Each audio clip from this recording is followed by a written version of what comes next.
Santa Rita Jail near Oakland, California is the 5th largest in America. Jail can be a world of violent gangs, hundreds of cliques that bring rivalries and vendettas from the streets behind bars. You know what I'm saying? For many, life here means making a choice, join a gang or live without protection. You've got to run with somebody, because if you're out there by yourself, there are sharks watching you left and right. Jail becomes a proving ground where old-time gangsters teach youngsters the ropes. You're supposed to respect your race. You always try to stick with your race.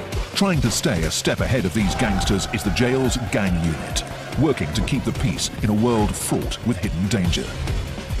The majority of them probably do have weapons right now. It could be just a small razor blade stuck in the side of the cheek. It could be anything.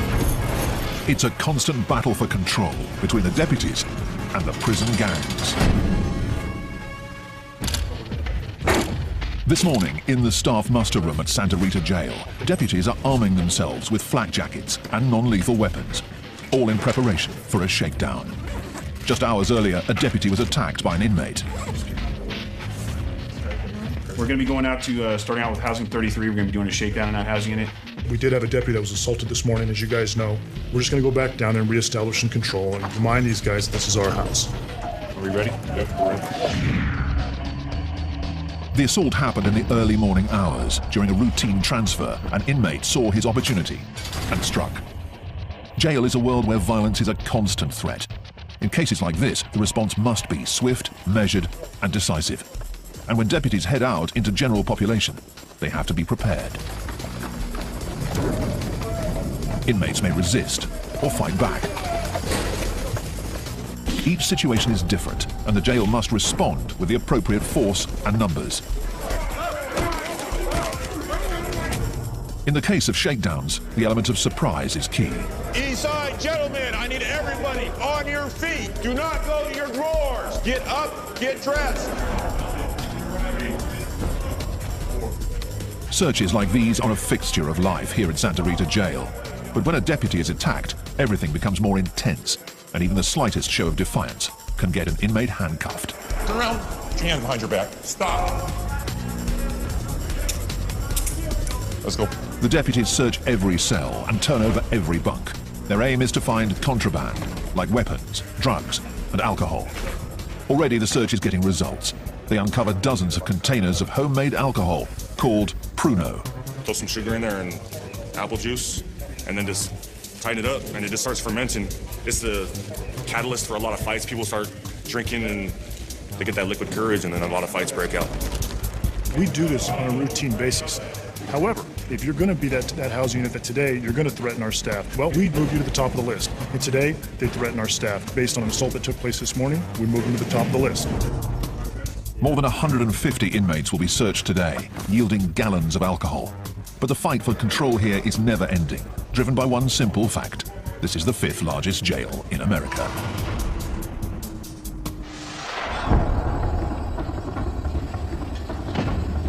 Alameda County's Santa Rita Jail near Oakland houses 4,000 inmates. 18 housing units stretch the length of the sprawling facility, a full half-mile from end to end. There are 2 wings. The east side has protective custody units and minimum security dorms that house more than 300 inmates. On the west side, maximum security inmates are housed in double-bunked cells, and administrative segregation units hold problem inmates on lockdown 23 hours a day. As many as 60,000 inmates pass through here each year, creating an ever-changing inmate population, and the threat of violence is always present. Heightening that threat is a stark reality. 40% of Santa Rita's inmates come from Oakland, and Oakland has a serious gang problem. Down in the East Bay. A barrage of bullets. Another deadly shooting in Oakland. We got the 9. The gangs here have contributed to a violent stretch in Oakland. More than 100 murders 4 years running, and over 22,000 violent crimes. It all adds up to a steady stream of fresh arrests, headed straight to Santa Rita.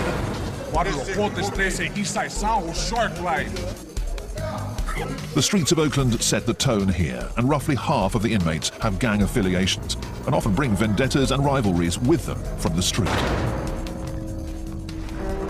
Keeping control means constant vigilance that begins the moment inmates walk through the door. Deputy Terry Carson is working at the intake area, known as ITR. Have you been charged with any assaults on the police? No. Been charged with any assaults on other inmates? No. Carson interviews inmates to determine their criminal past, what sort of crime they're charged with, and what threat they might pose to other inmates. The information is used to classify inmates, and here in Santa Rita Jail, they are color-coded accordingly. Inmates given blue jumpsuits are considered medium security, posing a low threat. Yellow is given to those with heavy charges or a history of violence behind bars. Terrorist threats? Okay. Each one of these represents the year that you did in prison? Red means an inmate is headed to protective custody or administrative segregation. You remember what the case was at Central State Prison? Yeah. What was it? Barry, domestic assault, attempted murder. And when you were in San Quentin, how many points did you have? I made it level 4. You made level 4. It is classification born out of necessity, an attempt to keep the peace. It's that big Wall 3 homeboy that you knew. Barrio Pobre, Sureños, 831, Costa Central. With so many gang members at Santa Rita, making sure rivals are separated is key. You see somebody that's opposite, say Sureño or Norteño, opposite of you. If you're Sureño, you better get off on that Norteño. That's all there is to it. That's the politics. And if you don't, we're going to do something to you. But new tensions between gangs can heat up at any minute. So the jail has created a special unit to track the ever-changing gang world. Terry Carson is part of the team, and so is Mark Schlegel. Together they make up the Gang Classification Unit, and their office wall is lined with one of the keys to understanding the gang world: coded artwork. You have a Kumi 415 over here. This is the Hells Angels. West Oakland. Oh, you got X4 Norte. Hidden in the drawings are important clues of affiliation, of rivalries, and of potential conflict. It's all part of a story that translates to the history written on the inmates themselves: tattoos. When these guys come across the counter, you'll see this same type of artwork on their skin. So they tell me a story. 14th letter of the alphabet, which is N, which stands for Norte. You'll also see 14 on white supremacist guys, but that means totally different. These guys don't put this stuff on a piece of paper or on their bodies without a reason or a story behind it. Decoding the story may be vital to keeping the peace here behind bars, but the gang unit serves an even greater purpose. They are building a record of each gang member, one that will follow them to prison or back out onto the streets. It's valuable intelligence that gets shared with corrections and police alike. But the challenge for the gang unit is daunting. There are hundreds of cliques and gangs in California, and on any given day, behind the walls of Santa Rita, many of them are represented. You got Border Brothers, you got everybody, Pisces, blacks, whites. If enemies are housed together, violence will follow. And right now, in Maximum Housing Unit 6, is a graphic reminder of that reality. Crime scene cleanup is already here, removing the remnants of a violent fight that started just hours earlier. Yeah, we had just opened the doors for dinner feeding. An inmate ran down here from cell 14, entered the cell, attacked the other inmate, had a razor blade attached to a short piece of plastic, tried to slice him on the facial area. The injured inmates have been taken to medical, where the attacker may face charges for assault. It's still unclear whether the fight was gang-related.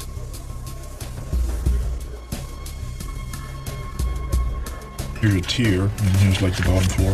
And the cell I still don't get the dice though. The unit is under constant pressure to get it right, to decode thousands of pieces of intelligence and gang writings. It's blood, but it's blood. Four drops of blood. Yeah, but it's a 1 and a 3. Yeah. So that's... Could be Sureño. Could be read into anyway. The challenge: identify the new rivals and separate them before things get violent. Santa Rita Jail, near Oakland in California, is the 5th largest in America. It's populated by some of California's most violent street gangs. Here, managing 4,000 inmates is all about establishing control. It's 3 a.m. on Friday night, and C-Team is working its overnight shift.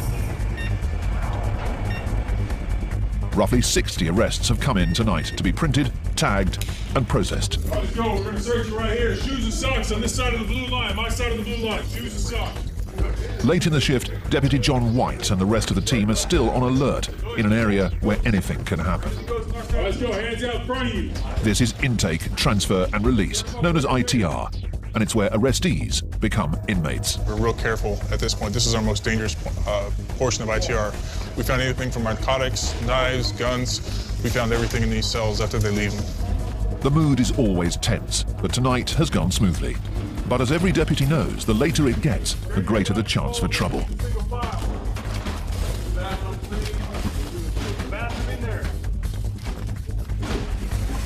We're roughly 10 hours into our shift right now. Every minute, every second, you have to be attentive to all your surroundings. Around the corner in the pat-down area, that vigilance pays off when an inmate makes a move at a deputy. The response is quick, measured, and designed to make one point clear. This is jail. You have to set the tone because they come across and they're not fully acclimated to being in custody. They don't realize they are not in control anymore. This individual that came across, he's intoxicated. They came across, we attempted to search him. He became combative. So for our safety and for his safety, we went ahead and we restrained him, brought him back to the back. It happens every night. Don't kick me, dude. The alcohol does funny things to people, and unfortunately, this is where they usually end up. This inmate will sober up in a back tank of ITR. By night, it's a quiet corner for problem inmates. But in the morning, the mood changes radically as ITR transforms into the bustling hub of the jail.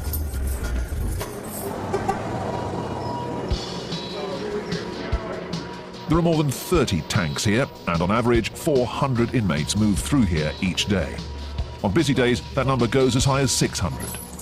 Every inmate on their way to and from court, headed off to prison, being processed or released, comes through these halls. Gentlemen, make room. We'll be leaving shortly. Control is key here, but can prove difficult in an area where the deputies are outnumbered. You've got, anywhere from 8 to 12 people on a shift working down here, but at any given time you could be working with up to 300 inmates. It's 1:50. That means it's the last bus before count goes up. So let's get it done. Noise check it. With so many inmates to keep track of, on busy days the system backs up. That can create tension, especially in the larger tanks, known as the bullpen. Typically there are less than 20 detainees in here. When deputies fall behind, that number rises, and the bullpen heats up.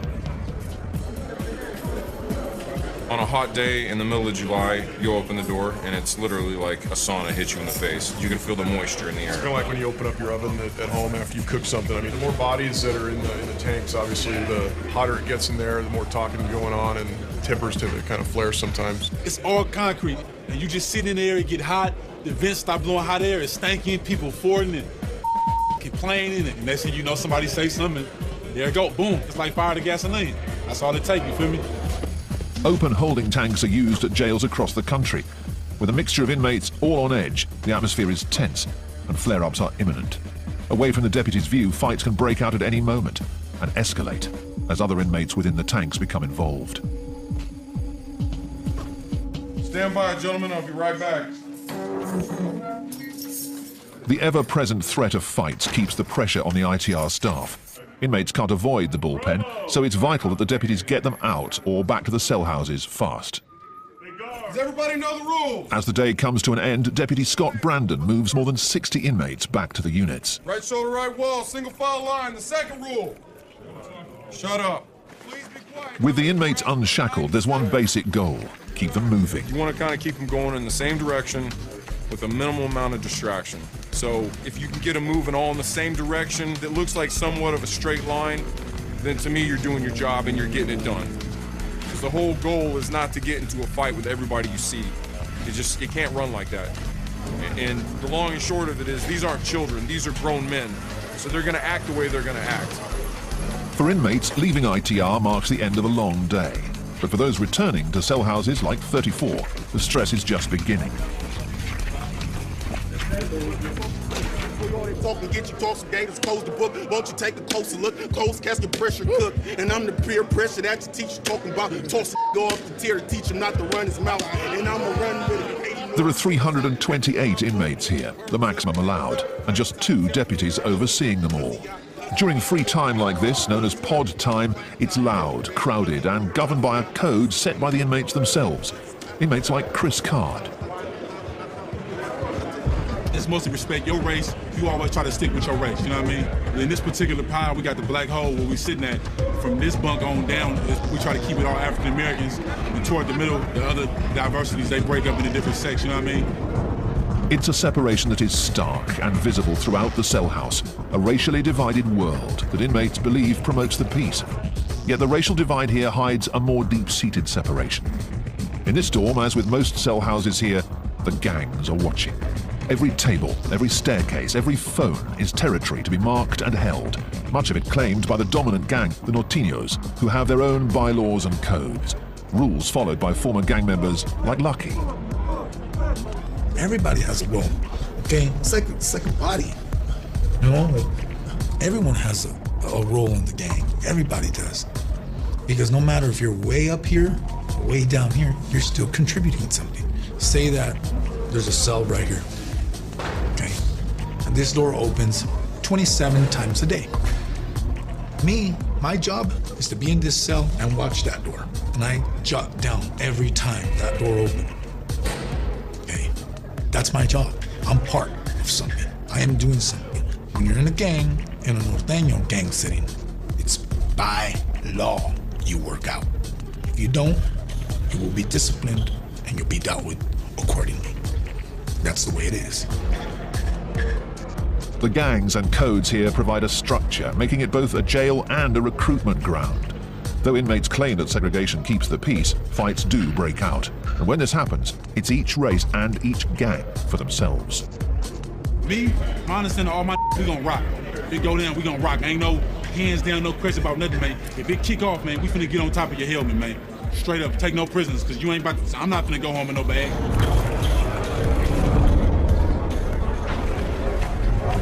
Lock down, fellas. Let's go, fellas, lock down! After 3 hours, pod time comes to an end and the inmates head back to their cells. The deputies walk through each of the tanks, where 36 men are double bunked behind mesh for the night. They confirm that all are present and accounted for, and perform a final spot check for any contraband. In dorms like 34, the numbers are heavily in favor of the inmates. So for them, lockdown means the night is just beginning, and it's time for a cell house party, a feast of food purchased from the jail, complete with homemade alcohol. We can't let the police see this right here, man. This right here, man, knock you on your tonight we making gumbo, oysters, chicken, tuna, rice. We all put it in, you know, we eat like kings in here. The city of Oakland, California, has one of America's highest crime rates, with more than 100 murders in each of the past 3 years. Police are investigating Oakland's third murder of the weekend. 40% of Santa Rita's inmates come from Oakland, and many of them are in gangs. It's the first stop for the accused on their way to trial. But with thousands of repeat offenders coming through the door each year, it also serves another purpose. Santa Rita is like a training ground for prison. On the jail's east end, Dorm 34 is heading outside for a weekday ritual. Yard call. All 328 inmates are out together, and while it may seem like a time for recreation and games, there's much more going on than meets the eye. From the guard tower above, deputies Mark Schlegel and Terry Carson of the Gang Classification Unit look on. Being able to sit up here and watch people work out in the yard, you can see if there's tensions going on, who's got some authority and who the bodyguards are. As you look down here, you can see that all our Northern Hispanics are down here at the end of the yard doing their workout program, push-ups and all the different types of exercises they got going on, and then talking about business at the same time.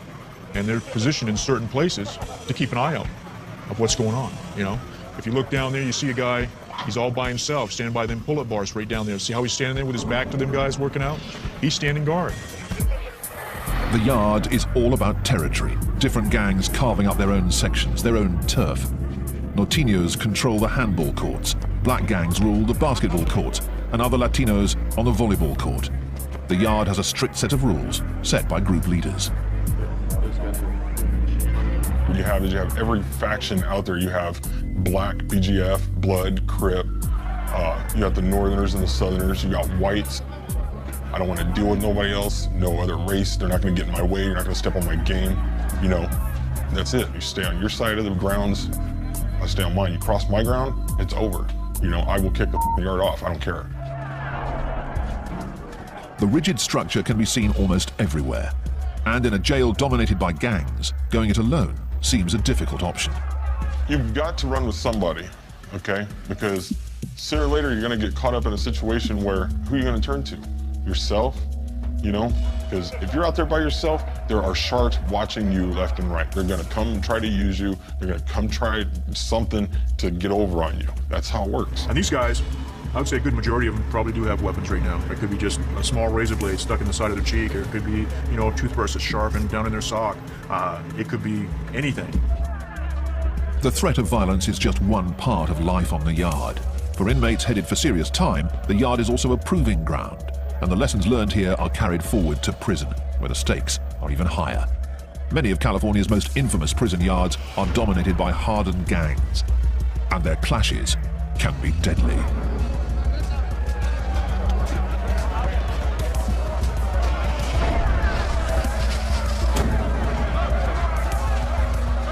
Even in this seemingly chaotic environment, the rules of engagement are strict and clear. Whoever's having the issues against each other, their channel or their shot caller will come and let you know, hey, back the up for a while, we're going to go get off.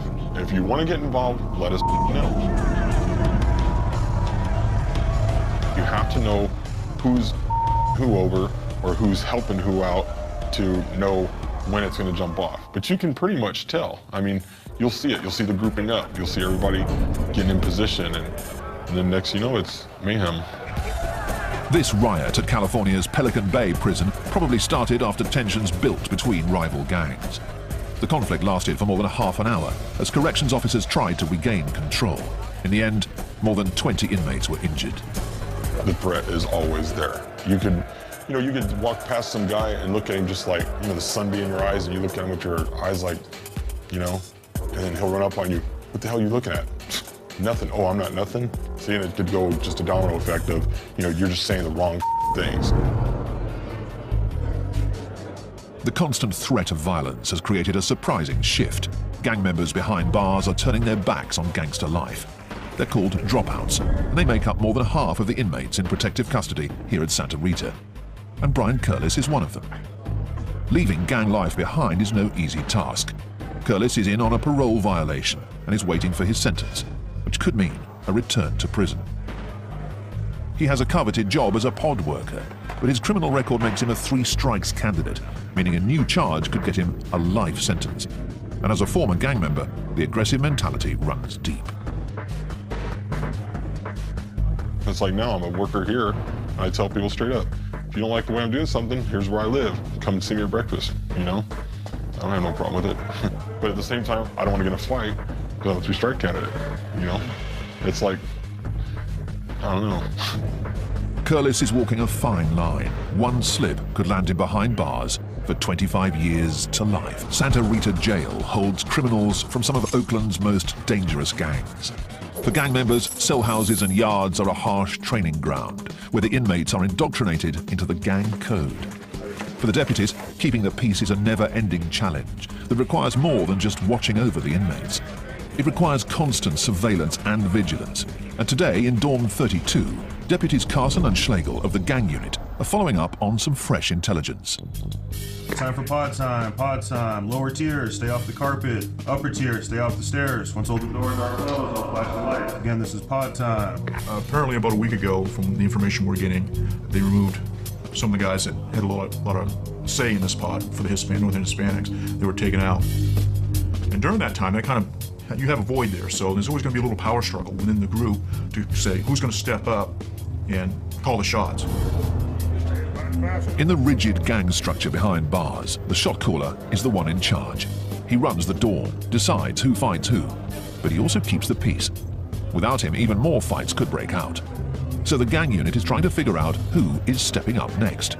Figuring that out can be tough in this constantly shifting environment. One of the things that they do as leaders is to help train everybody else that's coming in here, or make sure that people understand, you know, the structure in there. This is a county jail. When you're in the county jail, it's not like we're in prison where people are in there for years at a time. They're in for short periods of time, and so there's a lot of turnover, and there's a lot of people coming and going. That constant turnover is one of the key challenges to keeping control here. Santa Rita sees nearly 60,000 inmates each year from all over Alameda County, so rivals from the street can easily end up housed next to each other, and that can spell trouble.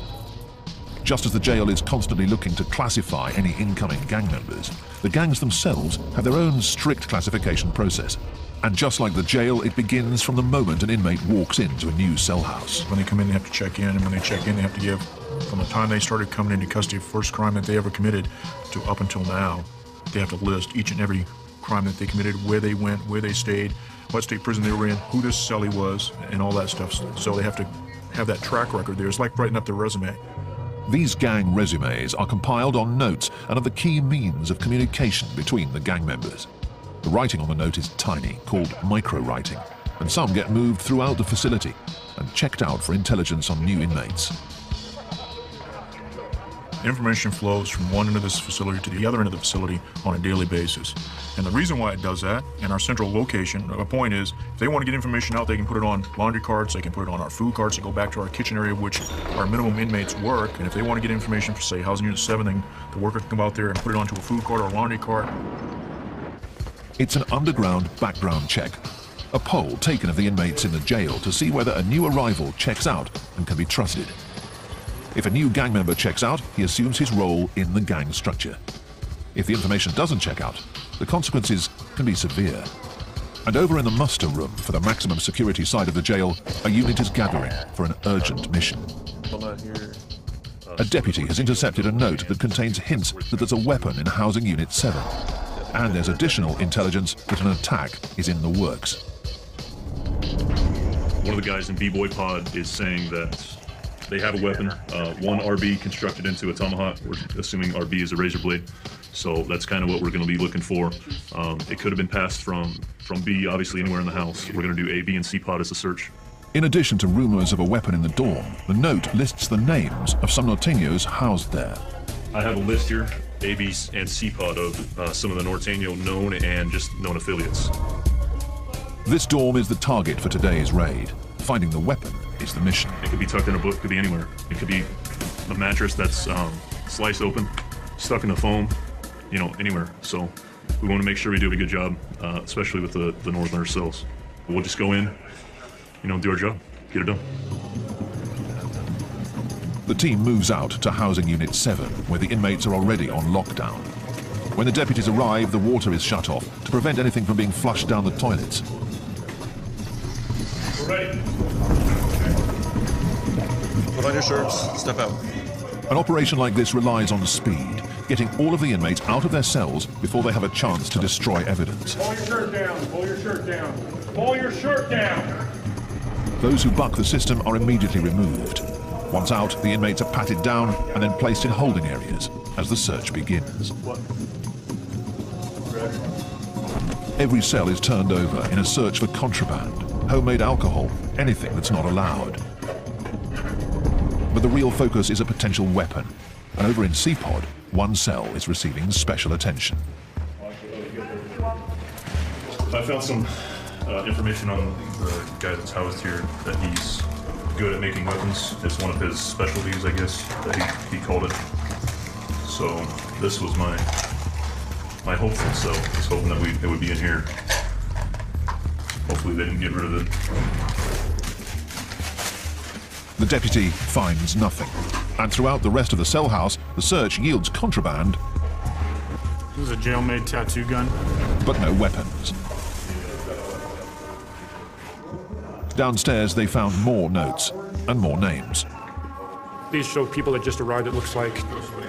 Names and PFNs. It may just be the break the team's been looking for. A deputy takes the notes back to Carson and Schlegel of the Gang Classification Unit for inspection. This is from C-Pod. This was an F-Pod. Okay. The fresh intelligence demands immediate attention. This is kind of interesting. Look at that. Decoding the writing is a tedious job, but buried inside could be more important information about gang members, weapons, and even new hits. Okay, we know this guy. It will take hours to pore over the micronotes. So back in Cell House 7, the search for the contraband continues, and the deputies have had a lucky break. One of the envelopes was addressed to a cell in F-Pod, Cell 1. We understand there's a newer guy that's over there of the Norteño affiliation, so we're thinking that they may have something over there as well. The focus of the search narrows. Now, rather than searching an entire pod, the team moves in on 3 cells, and one of them is the real target. The inmates are quickly removed, and the deputies move in, checking mattresses, combing through books, but still no weapon.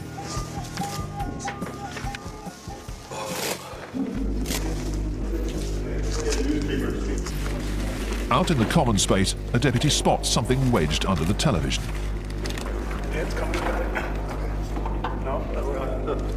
That's there for. It could be what they came here for. Yeah. A blade. Yeah. So we fit it up to slice somebody with. Yeah. The dangerous weapon is removed from Cell House 7, and for now at least, a possible gang hit is averted. Another small victory in a world where the threat of conflict is constant. Over in protective custody, Brian Curlis still marks his days at Santa Rita, trying his best to stay out of harm's way in a world of violence.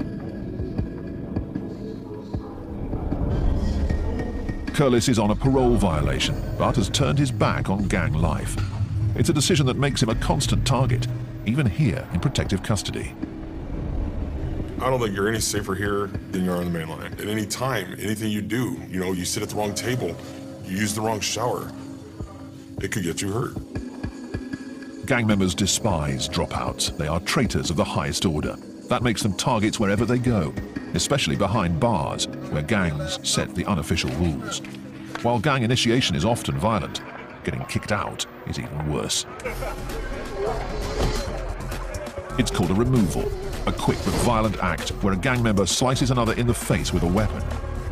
The slice leaves a permanent mark and lets other gang members know that the target is a dropout, what they call no good.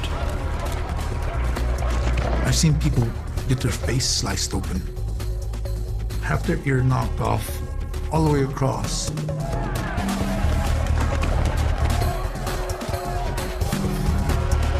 be a dropout, it's like you're hated. You're hated a lot. People literally 100% want to kill you. By being placed in protective custody, the dropouts are already marked by the red jumpsuits they wear. So far, Curlis hasn't been attacked, but anything's possible in jail. It's something you got to deal with, As you get older, you get wiser. If somebody starts assaulting me, I'm going to fight back. I'm going to defend myself to the fullest. You got to be stronger than the average person around here.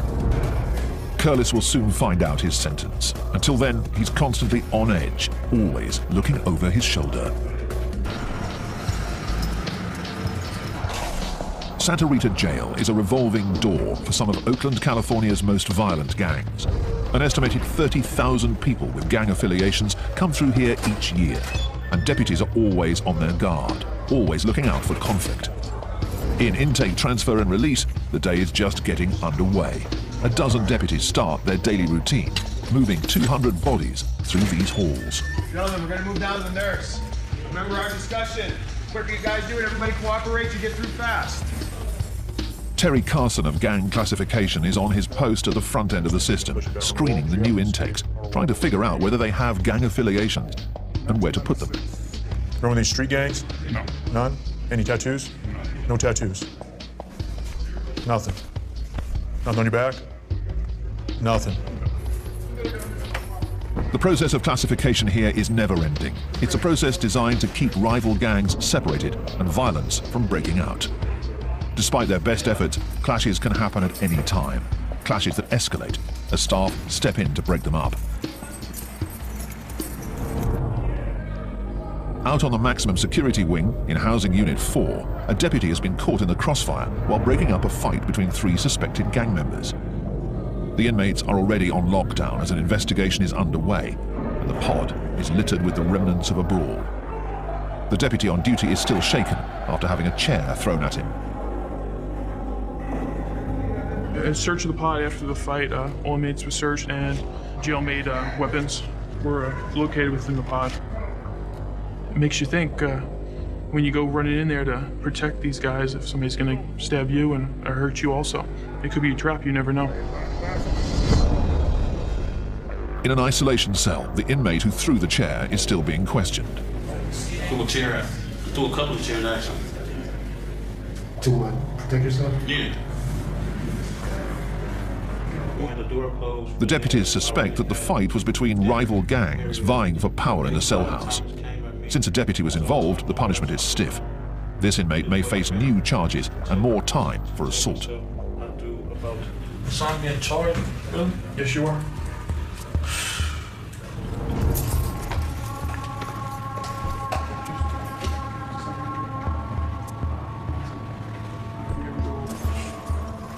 New charges are something that every inmate dreads. They could mean more time behind bars.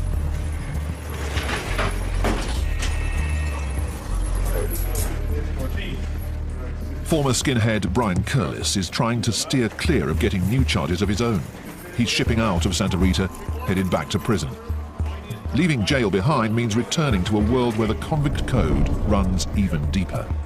As a gang dropout, he'll face challenges daily. But as a three-strikes candidate, those challenges could have serious consequences. I have too much violence on my jacket to where if I even slap somebody in prison for mouthing off at me, I could do life, you know, but I'm a dropout right now. I've gotten out of it because what am I gonna do? I look back sometimes and I think to myself, man, I've screwed up. Never mind, hold on. I screwed my kids up going through this and it's just crazy, you know? So.